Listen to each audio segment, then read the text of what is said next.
Welcome to the Forest Path Podcast. This episode is a talk given by the Thai Forest Meditation Master, Ajahn Maha Boowa, and is titled Human Values and Human Worth. It was first published as a Forest Dhamma publication in March 2011. You can find links to the original text in the description below. The translations in this book were compiled from the spoken discourses of Ajahn Maha Boowa.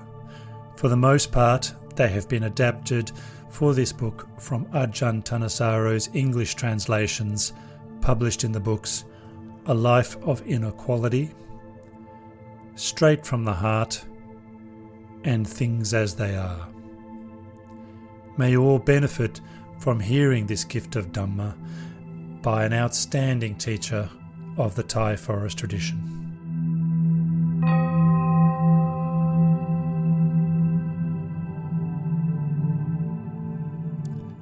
Dhamma is something very profound. If the world did not have Dhamma as water to put out its fires, it would be a very difficult place, an impossible place to live. Dhamma is something that the heart can hold to, something that nourishes the heart, enabling people to be good and to find peace. The religion, the aspect of Dhamma that we can describe to one another, is simply the good and right teachings of the Buddha, which can guide societies and nations, as well as individuals, like our families and ourselves. It's unequalled in producing good and noble qualities in the hearts of people everywhere.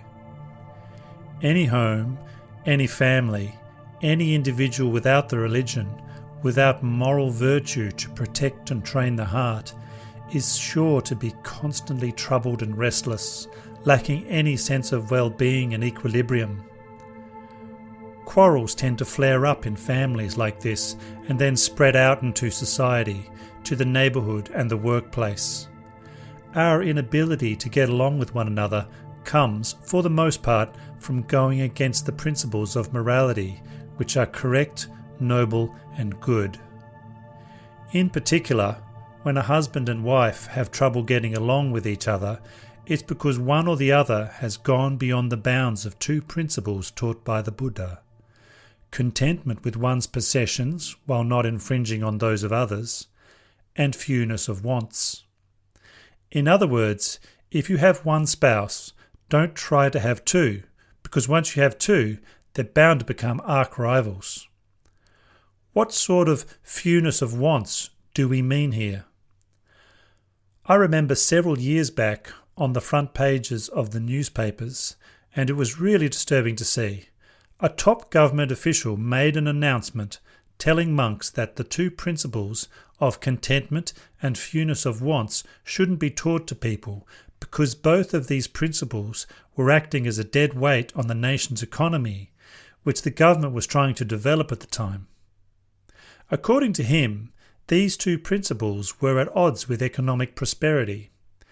This was many years back, but I haven't forgotten it because it was something disturbing that was hard to forget. Actually, these two principles don't mean at all what he thought they did.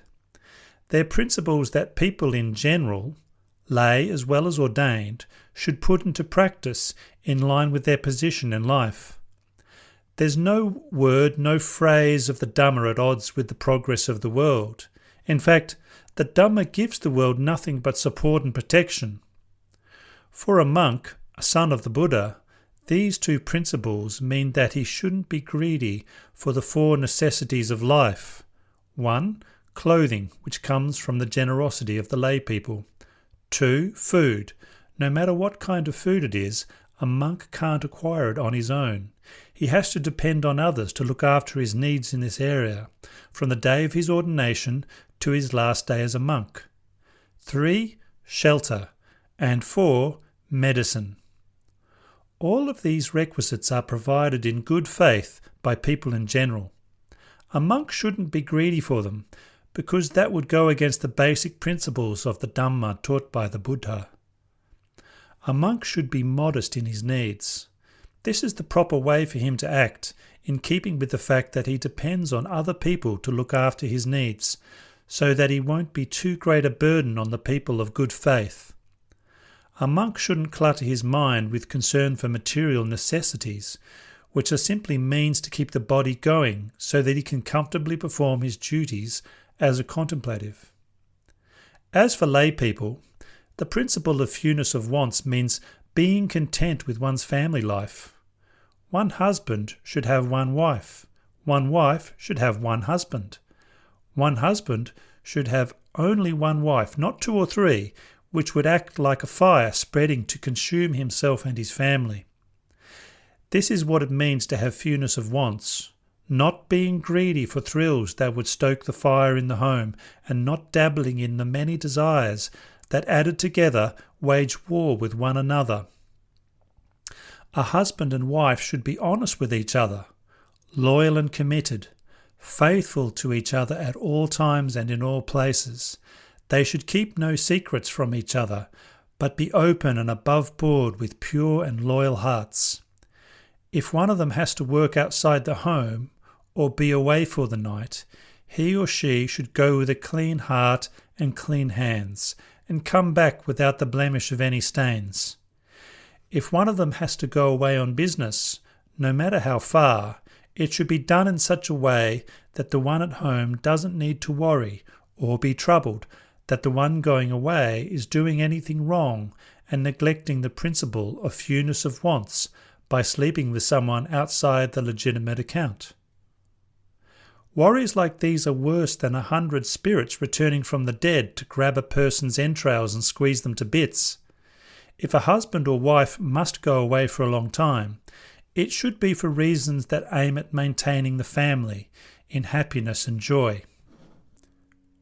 When a husband and wife are faithful to each other in this way, then no matter where they go, neither suffers from worry or distrust.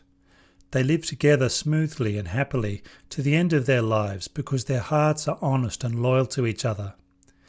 Even if there are times when they have barely enough to scrape by, that isn't important. The important point lies in their being honest, faithful, and committed to each other. Such a family may be rich or poor, but the happiness, security, and trust its members feel for one another give them the stability and cohesion that everyone hopes for. This is called fewness of wants in a marriage relationship. One husband, one wife, no outside involvements. Even though other men and women fill the world, they don't become involved. This is fewness of wants for lay people.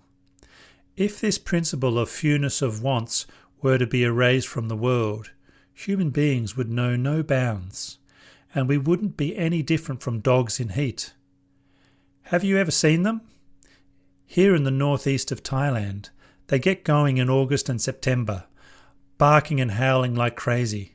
There's no telling which one is which one's husband and which one is which one's wife. They bite one another to shreds. Have you ever seen them? Every August and September? When they really get going, they run all over the place with no sense of day or night, home or away, no concern for whether or not they get fed. They go after each other worse than when they're rabid. If we human beings were to let ourselves run loose like that, we'd cause even worse damage than they do because we have guns and weapons to shoot and kill one another, thanks to the fact that we're smarter than they are. The world would be a shambles, and there wouldn't be enough room for us all in the prisons. This is the harm that comes from letting oneself go under the unruly power of sexual lust. There'd be no such word as enough, and certainly dogs in heat would be no match for us. Dogs have no limits when lust takes over. They can go anywhere with no fear of death, no concern for hunger or thirst. They run wild without a thought for their owners. At most, they may stop by their homes for a moment. If anyone feeds them in time, they eat. If not, they're off and running. And look at them. What do they look like at times like this? Ears torn, mouths torn, legs torn, stomachs ripped open in some cases, all from the fights they get into. Some of them die. Some of them go crazy. Some of them never return home. This is the sort of harm that occurs when animals fall under the power of lust. Because it's so different from their normal nature when they behave like that, it's not pretty to look at. When the season comes, males and females go running wild after one another. The fires of lust and anger burn together and consume everything. This is what happens when animals know no bounds. That is, when their lust knows no limits. They suffer so much pain, so much distress, when the disease of lust flares up, to the extent that some of them die or are crippled for life. If we human beings didn't have the Dhamma of fewness of wants as a brake to safeguard our own safety, we'd know no limits in following our instincts either. Because of our intelligence, we'd cause much more harm and destruction to one another than animals do. When we're intelligent in the right way, it's an honour and a benefit to ourselves, our family and nation. But human intelligence is something that lends itself to all sorts of uses. And for the most part, if our minds are low, it becomes a tool for doing a great deal of evil. It's because of our intelligence that we human beings can do one another so much harm. This is why we need moral virtue as a guide and protection, so that we can live together happily and in peace.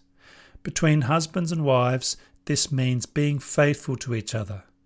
Don't go looking for scraps and leftovers like our friends in August and September. That's not a course of action that human beings who know enough to have a sense of right and wrong, good and bad, should put into practice. Otherwise we'll destroy, or at the very least reduce, the honour of our human status. Worse than that, we'll ruin ourselves to the point of having absolutely no worth.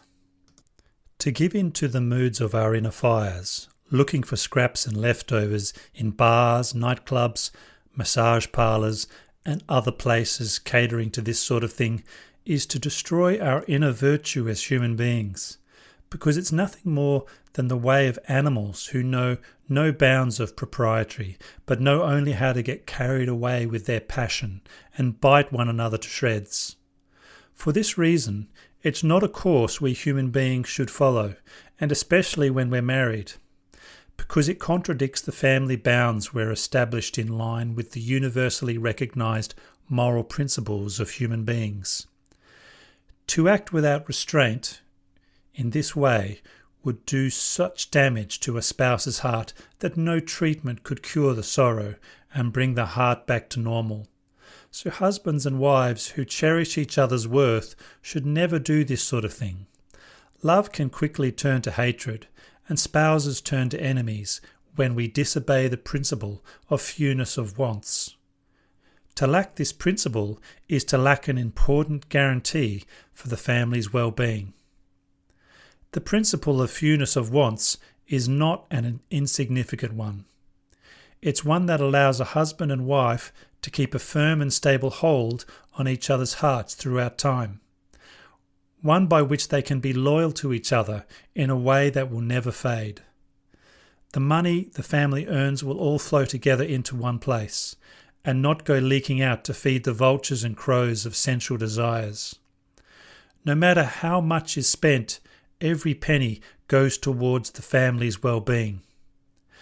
The wealth gained by the family thus becomes a source of joy for them. Its expenditure is reasonable, benefiting both parents and children, so that its true value is realised. This is why the Buddha teaches us to train our hearts in the way of the Dhamma. The heart is very important. A stable heart means stable wealth. If the heart is unstable, our wealth is unstable as well. It will leak away day and night, because the heart creates the leak and can't keep hold of anything at all. When a water jar is still intact, it can serve its full purpose. The minute it begins to crack, its usefulness is reduced, and when it breaks, there's no further use for it. The same holds true with a marriage. One spouse is very important. There is no greater foundation for the wealth, security, and happiness of the family than a relationship where both sides are honest, loyal, and faithful to each other. So I ask that you put these principles into practice in yourself, your family, and your work so that they lead you to lasting happiness and peace. Don't let yourself stray from the principles of moral virtue that protect and maintain your own inner worth, together with your family's peace and contentment. The defilement of sexual craving, if left to itself, knows virtually no limits or sense of reason. As the Buddha said, there is no river equal to craving. Rivers, seas and oceans, no matter how vast and deep, still have their banks, their shores, their islands and sandbars. But sensual craving has no limits, no islands or banks, no means for keeping itself within the bounds of moderation and propriety. It flows day and night, flooding its banks in the heart at all times. If we didn't have the teachings of moral virtue as a levy to keep it in check, the world would be in total chaos due to the pull of craving and jealousy. If we were to let sexual desire run wild, we'd be much more fierce than our friends in August and September, wiping one another out under the influence of sexual desire. On top of that, we would make such a display of our stupidity that we'd be the laughingstock of the animal kingdom. So for the sake of maintaining our honour as human beings, and so that we won't be seen as fools in the eyes of our fellow animals, we must hold to moral virtue as our guide in knowing the proper bounds for our conduct as it affects both us and our families. Moral virtue means behaviour that is noble and good. It's a quality that gives security and stability to the world, a quality that the world has wanted all along. It's one of the highest forms of nourishment for the heart. Moral virtue is the aspect of reason that guarantees the correctness of our behaviour, a quality which the beings of the world trust and never criticise, for it lies beyond criticism. Suppose we earn $5. However many dollars we spend them reasonably, not wastefully. If we earn $1, 100, 1,000, a million, we use reason in deciding how to spend or save our earnings so that we can benefit from them in line with their worth, in line with the fact that they have value in meeting our needs and providing for our happiness. But if the heart leaks, if it lacks principles, our earnings will vanish like water from a leaky pot. No matter how much we earn, all will be wasted. Here I'm not talking about spending our wealth in ways that are useful and good. That's not called being wasteful. I'm talking about spending it in ways that serve no real purpose, in ways that can actually harm us. Wealth spent in those ways becomes a poison, a means for ruining its foolish owner in a way that is really shameful. People like this can't get any real use out of their wealth, simply because they lack the moral virtue that would ensure their security and that of their belongings. As a result, they bring disaster on themselves, their possessions, and everything else that should give them happiness. This is why it is so crucial to have moral virtue. A family with moral virtue as its guide and protection is secure. Its members can talk to one another. Instead of being stubborn and willful, they are willing to listen to one another's reasons, ensuring the smooth and proper course of their work and the other aspects of their life together. Just observing the 5 precepts faithfully is enough to bring peace in the family. The 5 precepts are like an overcoat to protect us from the cold, an umbrella to protect us from the rain, or a safe to protect our valuables. Maintaining them protects the heart of family members, especially the husband and wife, and keeps them from being damaged or destroyed by the unbounded force of craving. The first precept speaks against killing living beings.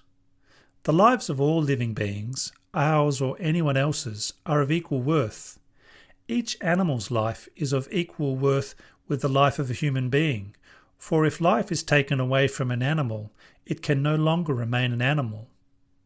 If life is taken away from a person, he or she can no longer be a person.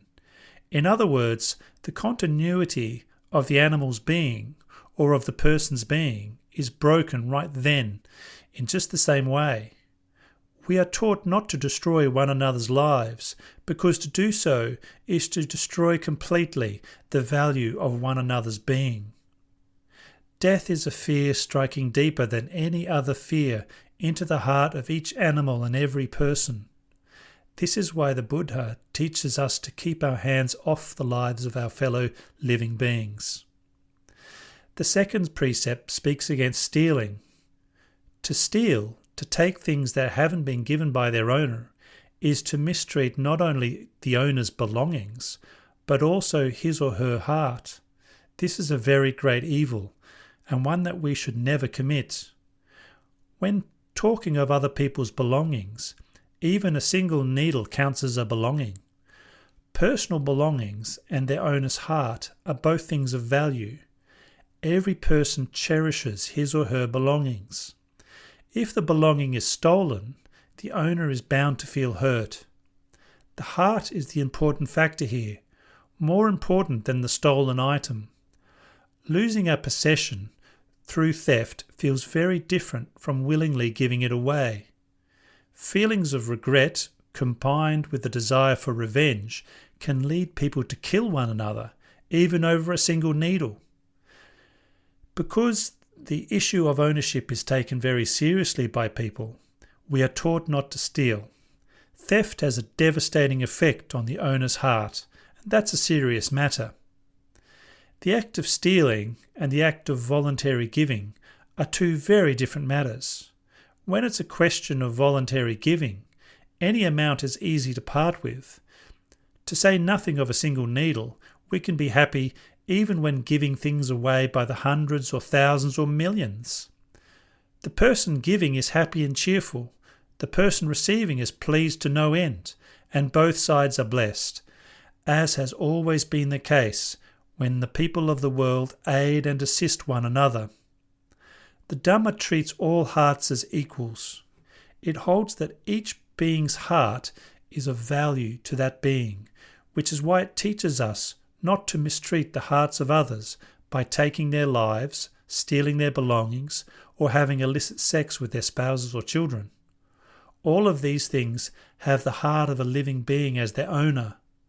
No good is accomplished by stealing the goods and provoking the hearts of others, because once the heart is provoked, it can be more violent than anything else. The murders that are committed everywhere usually have a sense of indignation, of having been wronged, as their motivating force. This is why the Buddha teaches us to follow moral virtue as a way of showing respect for one another's hearts and belongings. This means that we should not abuse one another's hearts by doing immoral actions. For example, to kill a person is to devastate that person's heart and body, which has a devastating effect on others close to that person who want to seek revenge. That person dies, but his friends and family still live, which ends up causing them to seek revenge, in turn causing further revenge, going back and forth in an endless cycle for eons and eons. The third precept speaks against illicit sex. All parents love their children, all husbands love their wives, all wives love their husbands. In any family, there is no greater love than that between the husband and wife. The husband and wife stake their lives on each other as if they were parts of the same body. There is no greater love in the family than his for her and hers for him. Their love is great, and so is their sense of attachment and possessiveness. There is no other belonging that either of them cherishes nearly as much. If either of them is unfaithful or untrue to the other, looking outside for scraps and leftovers like a hungry mongrel, the other will feel more sorrow and disappointment than words can describe. It's like having one's chest slashed open and one's heart ripped out and scattered all over the place, even though one hasn't died yet. That's how much the wronged spouse will suffer. If any of you are thinking of mistreating your spouse in this way, I ask that you first take a good long look at the teachings of the religion, the foremost Dhamma of the foremost teacher, to see what kind of teachings they are, what kind of teacher he was, and why great sages honour and revere him so highly. As for the defilement of sexual craving, are there any sages who honour and revere it as anything special? So why is it that we honour and revere it so much? When you start considering it in this way, you'll be able to resist and avoid these defilements, at least to some extent. At the very least, you'll be one of the more civilized members of the circle of those who still have defilements in their hearts. Your spouse will be able to sleep peacefully, secure and proud, instead of swallowing tears of misery, which is the direction the world is heedlessly rushing everywhere you look. You are people in society. You have sharper eyes than the old monk sitting before you here, saying this with his eyes and ears closed. So surely you've seen what I'm talking about. For the sake of mutual honour and smooth relations between husband and wife, there are some duties in the family where he should be in charge and which she shouldn't interfere with unless he asks for her help. There are other duties where she should be in charge and which he shouldn't interfere with unless she asks for help. Each should let each other be in charge of whatever the other is best at. Each should honour and show deference to the other and not curse the other. Always show respect when you speak of your spouse's family. Never speak of them with contempt. Even though there may be times when your opinions conflict, keep the issue just between the two of you. Don't go dragging in each other's family background, for that would be to show contempt for your spouse's heart in a way that can't be forgotten and can lead to a split in the family, something neither of you wants. When differences of opinion come between you, don't be quick to feel anger or hatred. Think of the past before you were married and of how much you suffered from fear that your engagement would fall through. On top of that, think of all the trouble your families were put to as well. Now that you are married, in line with your hopes, you should care for your union to see that it lasts as long as both of you are alive. By becoming husband and wife, you willingly gave your lives to each other. If any issue arises between the two of you, think of it as teeth biting the tongue. They lie close together, so it's only normal that they should get in the way of each other now and then. Both of you share responsibility for each other, so you should regard your stability together as more important than the small issues between you that might hurt your relationship. Always remember that both of you have left your parents, and now each of you holds to the other as parent, friend and life mate. Whatever you do, think of the heart of your owner. That is, the wife is the owner of the husband, and the husband is the owner of the wife. And don't do anything that would hurt your owner's feelings. Anything without an owner to look after it, no matter what, tends to be unsafe, so always think of your owner. Don't be heedless or lax in your behaviour, and your family will then be stable and secure. All of this is part of the principle of fewness of wants. If you take this principle to heart, you can go wherever you like with a clear heart. Whether your work keeps you at home or takes you away, each of you can trust the other.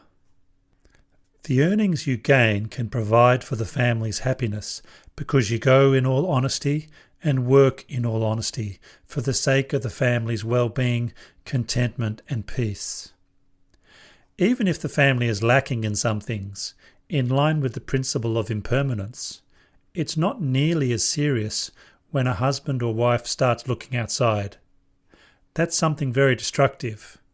When a family has this sort of problem lurking inside it, then even if it has millions in the bank, it won't be able to find any happiness.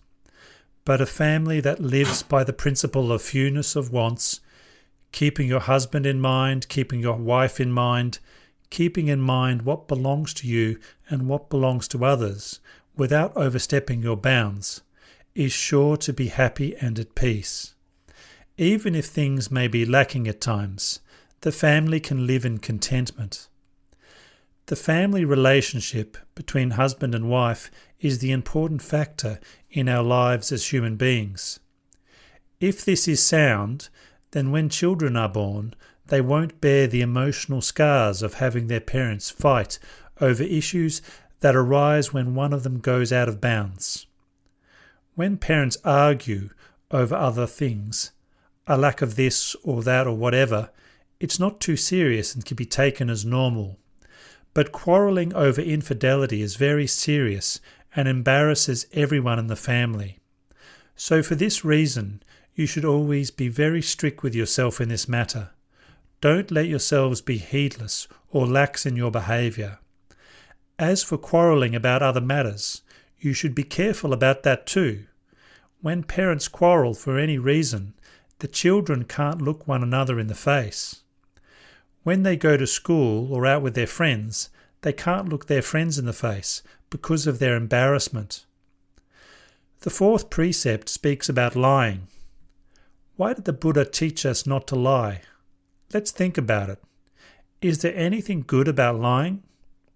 Suppose everyone in the country, everyone in the world, lied to one another whenever they met. Wherever you'd go, there'd be nothing but lies. You wouldn't be able to get the truth out of anyone at all. If this were the case, how could we human beings live with one another? It would be impossible. If we couldn't get any truth or honesty from one another, we wouldn't be able to live together. So in order that friends, husbands, wives, parents, children, and people throughout society can live together and trust one another, we need to be honest and hold to truthfulness as a basic principle in all our dealings. Society will then have a strong foundation. Here I'm giving just a short explanation of the fourth precept so that you will see how great the value of truthfulness is. People live together in harmony because of truthfulness, not because of lies and dishonesty. Lies are very destructive to the world. People who hope for one another's well-being should be entirely honest and truthful in their dealings. Lies are like disembodied spirits that deceive people and eat away at social values. This is why a society of good people despises those who tell lies and does its best to keep them out of its midst. The only people who like lying are those who harvest their crops from the hearts and livers of others. In other words, those who make their living by fraud and deceit. Thus, lying is a means of livelihood only for evil people, but is of absolutely no use to good people. The Buddha taught us not to lie because lies are like executioners waiting to torture people and bring them to a bad end. The fifth precept speaks against drinking alcohol. What is alcohol? Alcohol here refers to any intoxicant. It changes the person who takes it from a full human being to one with something lacking. The more we take it, the more we're lacking, to the point where we become raving lunatics. When we were newly born, our parents never gave us alcohol to drink. They gave us only healthy, nutritious things like food and mother's milk. We were able to grow to adulthood because of our mother's milk and other good nutritious foods our parents gave us. But after having grown up on good nutritious food, we then take alcohol and other intoxicants to poison and drug ourselves. Exactly where this adds to the value of our status as human beings is something I have yet to see. Think about this for a minute. Suppose that all of us sitting here were drunk, from our old grandfather Boowa on down. Suppose we were all roaring drunk, sprawled all over the roadsides. Everywhere you went, there'd be people defecating and urinating in their pants all over the place, with no ordinary human sense of shame or embarrassment. Could you stand to look at it? If alcohol were really good, as people like to pretend it is, Wouldn't then good people express their admiration for drunkards sprawled all over the roadsides, their urine and excrement covering themselves and their surroundings? These drunkards are really outstanding, aren't they? They don't have to look for a place to defecate. They can do it right there in their pants. Ordinary people can't do that. These drunkards are really extraordinary, aren't they? Would they ever say anything like this? This is why the Buddha cautioned us against drinking alcohol. He didn't want people all over the nation to be crazy, ruining their good human manners and ruining their work. A drunk person is no different from a dead person. He can't do any work aside from boasting. He damages his intelligence and finds it easy to do anything at all with no sense of conscience or deference, no fear of evil or the results of karma, no respect for people or places at all. He can go anywhere and say anything with no sense of shame or embarrassment. A drunk person can speak without stopping from dawn to dusk. He talks endlessly, going around in circles, boring his listeners to death. After a while, well, it's time to get going, and then he starts talking again. Then, well, I guess I'd better get going. Then he starts talking again. He goes on and on like this all day. I guess I'd better be going. All day long. But he never goes. That's a drunk person. He speaks without any purpose or aim, any substance, any concern for whether what he says is good or bad, right or wrong. He can keep babbling endlessly, without any sense of the time of day. That's drunkenness. No mindfulness, no restraint at all. A person at his stupidest is a drunk person, but he's also the one who boasts most of his cleverness. A drunk person is nothing but a crazy person, which is why we call alcohol crazy water. Whoever wants to be a decent human being should refrain from it. There's nothing good about alcohol, so as good people, how can we pretend that bad things, things that make us dizzy and drunk, can make us good in any way? This has been just a short explanation of the 5 precepts, from the one against killing to the one against taking intoxicants. These precepts are called the principles of morality, principles for human beings, beings who are endowed with a high status, the status that comes with intelligence. Being an intelligent human being means being clever in maintaining one's moral virtue, not clever in taking intoxicants, creating animosity or abusing other people. People of that sort aren't called intelligent. They're called foolish. The teachings of the Buddha are correct and appropriate for human beings to put into practice according to their position in life. There's nothing in the principles of the Dhamma to act as a dead weight on the progress of the world. In fact, the world acts as a dead weight on the Dhamma, destroying it without any real sense of conscience. When we act like that, all we lack is tails. Otherwise we might be called dogs. Even without tails, we might be called dogs if we act in such a depraved manner. When we go out trying to snatch tails from dogs, we should watch out. They might bite us. People have gotten way out of bounds. We say we've progressed, that we're advanced and civilized. But if we get so carried away with the world that we don't give a thought to what's reasonable, noble or right, then the material progress of the world will simply become a fire consuming the world and everyone in it until eventually there's no world left to live in.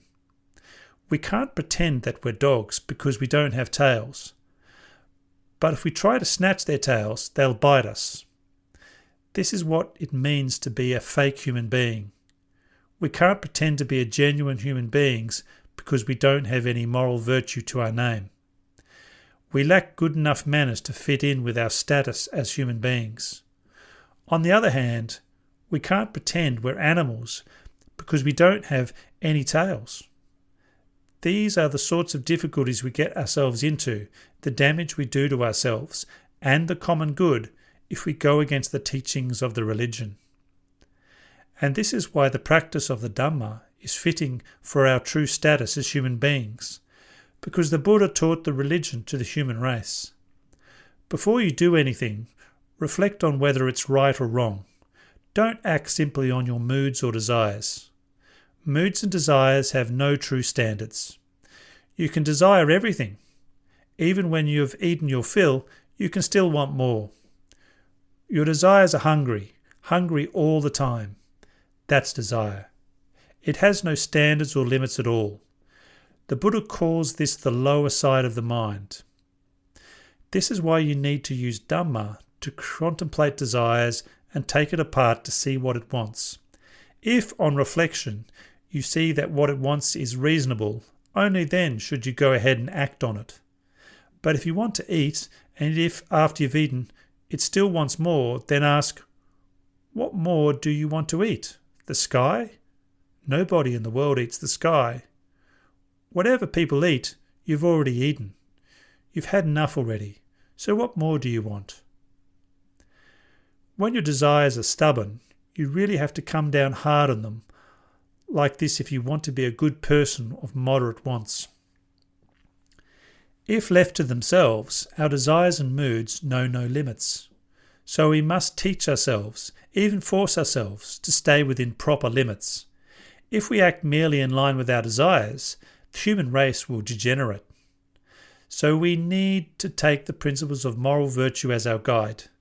The teachings of the religion are an important means to ensure that we are good people living in happiness and peace. If we lack moral virtue, then even if we search for happiness until the day we die, we'll never find it. Instead, we'll find nothing but suffering and discontent. What's right and appropriate, no matter who you are, is putting the teachings of the religion into practice.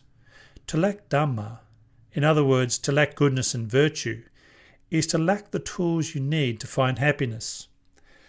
The world is becoming more and more troubled each day because we lack moral virtue in our hearts and actions. All we see is the world acting as a dead weight on moral virtue, trampling it to bits. Don't go thinking that moral virtue is dead weight on the world. Moral virtue has never harmed the world in any way.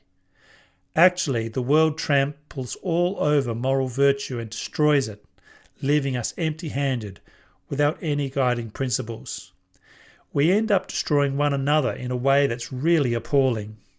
So I ask that you see both the harm that comes from a lack of moral virtue and the value of putting moral virtue into practice. You yourself will prosper, your family will prosper, and society will prosper because you have the Dhamma as a shield for your protection. Our worth as human beings comes from our moral behaviour, you know. It doesn't come from our skin and flesh the way it does with animals. When animals such as fish and crabs die, you can take their flesh to the market and come back with money in your pockets. But try taking the flesh of a dead person to the market and see what happens. Everyone in the market will scatter in an uproar. Since when has our human worth lain with our skin and flesh? It lies with a heart that is adorned with moral virtue. People with moral virtue are people of value. Wherever they live, everything is at peace and at ease. When we have moral virtue as our adornment, we're attractive in a way that never loses its appeal, no matter how old we get. We have value precisely because of our virtue. If moral virtue is lacking in a family, that family will tend to become more and more troubled. If virtue is very much lacking, the family will be very much troubled. If it's completely lacking, the whole family will be destroyed. I ask that you contemplate what I've said and put it into practice so as to rid yourselves of the dangers that have been threatening you and your family, allowing you instead to meet with nothing but happiness and peace. In particular, husbands and wives should be determined to treat one another well. I ask that you treat your spouse as having equal worth with yourself. Don't try to debase your spouse's value and exalt your own through the power of your moods. Treat each other as having equal value, both in moral terms and in terms of the family. Your family will then prosper and be happy.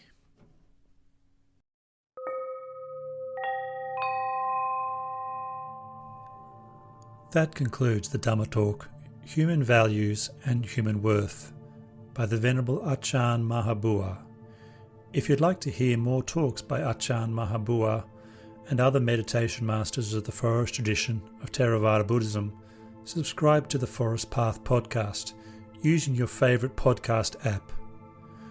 According to the wishes of Ajahn Maha Boowa, this episode is for free distribution only. Dhamma should not be sold like goods in the marketplace. Permission to reproduce this publication in any way for free distribution as a gift of Dhamma is hereby granted, and no further permission need be obtained. Reproduction in any way for commercial gain is strictly prohibited. You can find out more about the Forest Path podcast by going to the link in the description below this episode. You can also find out on the Forest Path podcast website information about previous episodes and teachers, as well as the English translations in text. The Forest Path podcast is part of the Everyday Dhamma network. If you go back to the everydaydhamma.net homepage, you can discover more about the 3 other podcasts on the network also. I think you might like them. Tell me what you think by contacting me via the contact page. And as we don't have any advertising budget, I'd appreciate if you could share this episode with people who you think might benefit from hearing these kinds of Dhamma teachings. This podcast is produced and narrated by me, Sol Hanna. And if you like these audio resources that I'm making available for free in a convenient podcast format, you may want to become a supporter or even a member of Everyday Dhamma Network on the Ko-Fi Creators platform. There are links to do this in the description below. Thank you for listening, and may you all develop insight and peace.